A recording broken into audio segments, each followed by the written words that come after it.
Okay, but are Fred and George adopted? Hey, brother! Here at SuperCarlinBrothers, we tried a new concept, theories out of a hat, where we pull bad theories out of a hat. And the game is to defend the premise, like Hermione's a Death Eater. Who knew? It's sort of exciting, isn't it? Breaking the rules. But one of the theories that popped out was, are Fred and George adopted? Honestly, woman, you call yourself our mother. To be clear, Molly is their mother regardless, but occasionally in the realm of theory crafting, there's a phenomenon that occurs where you plant a seed of an idea in your brain. Then before you know it, certain lines seem to jump off the page in ways you just never expected. And such is the case with Fred and George, who I think it's safe to say have always walked to the beat of their own drum. So today we're going to walk through the unusual place that they hold within the House of Weasley and why, even if they are adopted, they're a perfect fit. Red hair and all.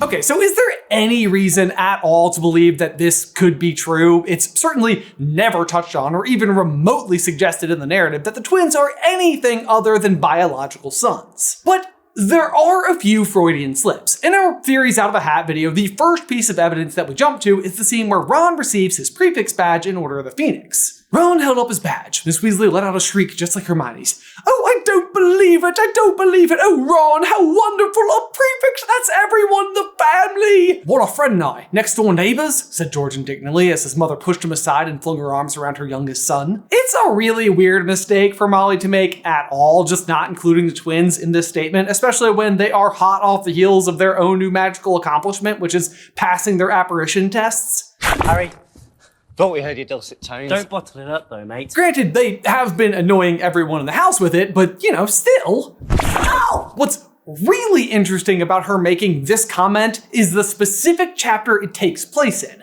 Chapter 9, Order of the Phoenix, The Woes of Mrs. Weasley. And I'm sure you haven't forgotten, but if you've understandably forced the rest of this from your brain, here's how it goes. There's a boggart that's been needing a shifty from Mad-Eye since they've arrived at the headquarters for the Order of the Phoenix. Mad-Eye arrives for lunch the day of the prefix letters and confirms that's what it is, offers to get rid of it, and Molly brushes it off and says that she'll just handle it herself. Then Harry encounters Mrs. Weasley sobbing in the room because the boggart has taken the shape of her worst fears, the death of her family members, one after the other. Ron, Bill, the twins, Percy, Harry. Obviously, she loves and cares deeply about all of them, and yet manages to leave them out in that prefix comment. But the more telling part of this situation, at least in any effort to support this idea, is that Harry is very much included in the people she sees dead, and in this case, we know that she is not his birth mother, but that doesn't mean that Molly sees him as anything less than a son either, as it's clearly stated just 4 chapters prior. "He's not your son," said Sirius quietly. "He's as good as," said Mrs. Weasley fiercely. "Yes, Mrs. Weasley. Yes." And there are other lines too, not so on the nose, but perhaps little winks to the careful reader or theorist who's in on it. In fact, once you have this idea in your head, could the twins be adopted? Even the very first interaction between Molly and the twins in the whole series gets a little bit reinterpreted. Fred, you next. It's not Fred, I am. Honestly, woman. You call yourself our mother. Could their very first lines be a nod to the fact that they're adopted? With the real irony of the situation being that they are joking she isn't their mother because she got them mixed up, when in fact, she did not. I'm only joking. I am Fred. And then there's this line that we actually just came across in Order of the Phoenix over on our podcast Through the Gryffindor just before the Gryffindor and Slytherin Quidditch match. Even Fred had said that Ron might yet make him and George proud, and that they were seriously considering admitting that he was related to them, something he assured Ron that they've been trying to deny for 4 years. It's like a joke for the savvy reader, and yet, again, it comes served with a side of irony, because now the joke is that even if they are adopted, they'd still be related. But y'all, we gotta take a quick pause right there to give a huge thank you to today's sponsor, Shopify. Why howdy, what a great pairing for today's episode, because if there are any 2 wizards who would have benefited from Shopify, it is Fred and George. I mean, picture it now, www.wizard rolls off with a tongue. Sort of.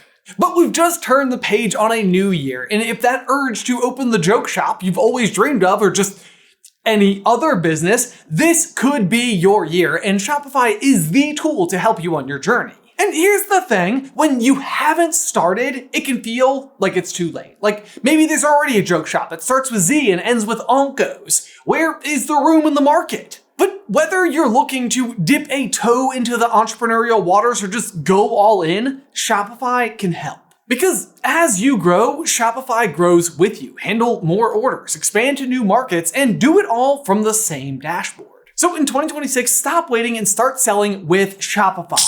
Sign up for your $1 per month trial and start selling today at shopify.com/SCB. Again, that's shopify.com/SCB. One last time for safety, shopify.com/SCB. Hear your first this new year with Shopify by your side. Link in the description down below. Now back to the video, That brings us to the question that I am sure you're asking. If they are adopted, who are their birth parents and why do they need to be adopted at all? So glad you asked. I'm your brother. When I said they'd still be related, what I meant was as cousins instead of brothers, because their father, according to this theory, would actually be one of Molly's brothers, Fabian or Gideon Prewett. Now, not a ton is known about Molly's older brothers, but we do know that they were both members of the Order of the Phoenix and that it took 5 Death Eaters to finally kill them, one of whom is confirmed to be Antonin Dolohov.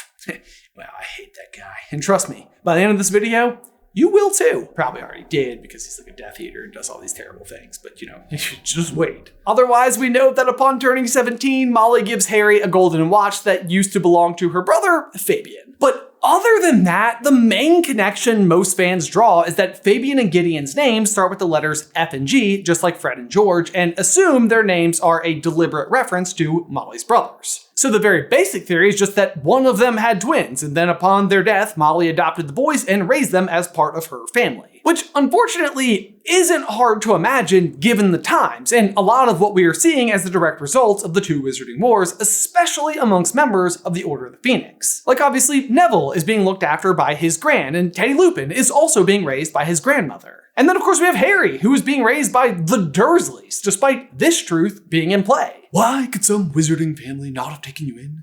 Many would have done so more than gladly, would have been honored and delighted to raise you as a son. Now that's Harry Potter, the chosen one and all that. But these hard times were obviously disrupting more families than just that of the Potters, and this practice of taking in children isn't isolated to Harry and the Dursleys.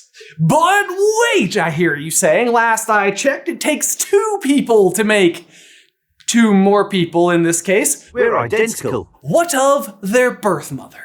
So glad you asked. Do you guys have any idea how rare it is when we are hunting down facts for a theory that we find exactly what we are looking for? Because in this case, we were wondering, are there any available candidates to be Fred and George's birth mother? She'd probably have been in the Order of the Phoenix as well at the same time as Fabian and Gideon, and also would need to have died and ideally would have red hair, but that would not be like a deal breaker necessarily. Well, guess what? There are exactly 2 known dead female members of the original Order of the Phoenix. One is, of course, Lily Potter, who did have red hair, by the way, but obviously not her. Or is it Harry, Fred, George, secret brotherhood? That's why they give him the map! Wow, we're identical. No, I'm kidding, of course. The other is Marlene McKinnon, who, guess what, also has red hair. That's why they gave Harry the map. Wait, no, it doesn't work anymore. Just trying to diffuse the tension. But my goodness was Marlene McKinnon the missing piece of this whole puzzle. She is mentioned just 4 times throughout the entire series, but always with reference, and not all at once either. She's mentioned in books 1, 4, 5, and 7. And guess who else is mentioned the very first time she comes up? No one ever lived after he decided to kill him. No one except you. And he killed some of the best witches and wizards of the age. The McKinnons, the Bones, the Prewetts. And you was only a baby, and you lived.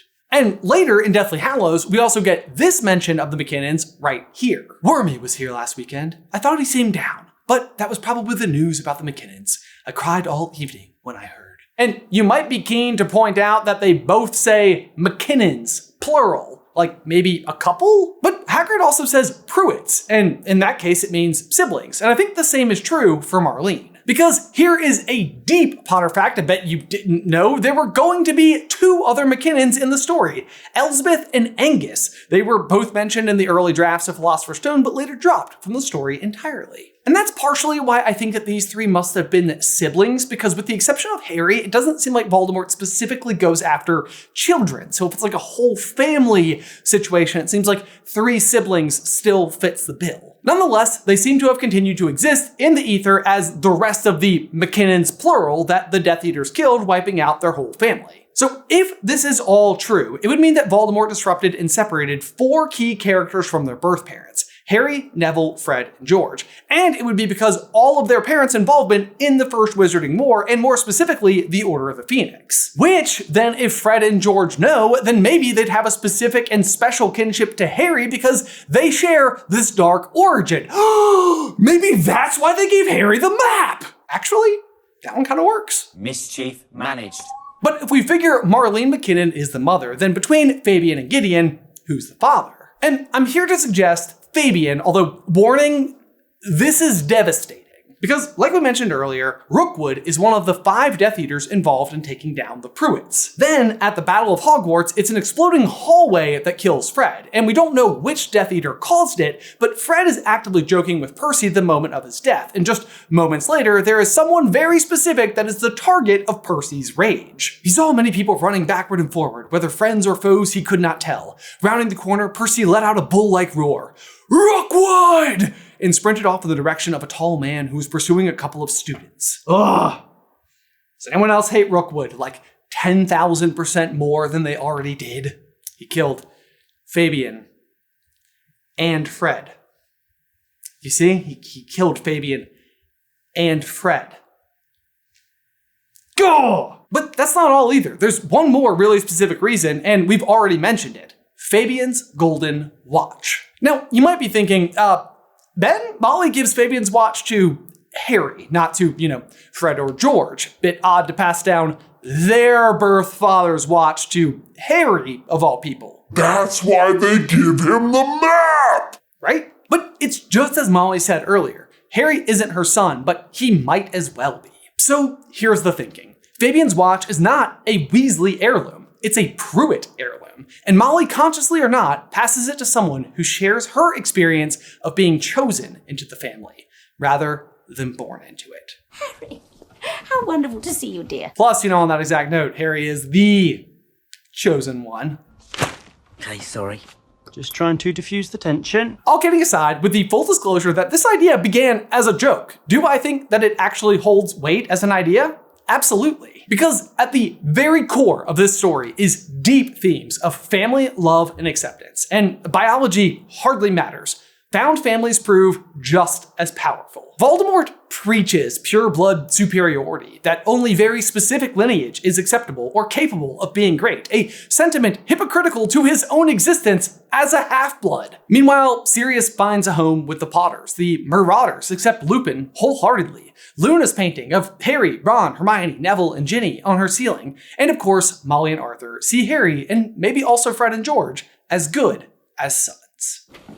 And who are you? Phew, this video ended up being so much more devastating than I ever expected. Shout out to the found families of the world. But y'all, thank you so much as always for watching. Be sure to like this video and subscribe to the channel if you haven't already so you don't miss out on any future Harry Potter action from us. If you'd like to find out how Fred and George figured out how to use the Marauders map in the first place, you can check out this video right here. But otherwise, What exactly is the function of a rubber duck? remember, ducks go in cups.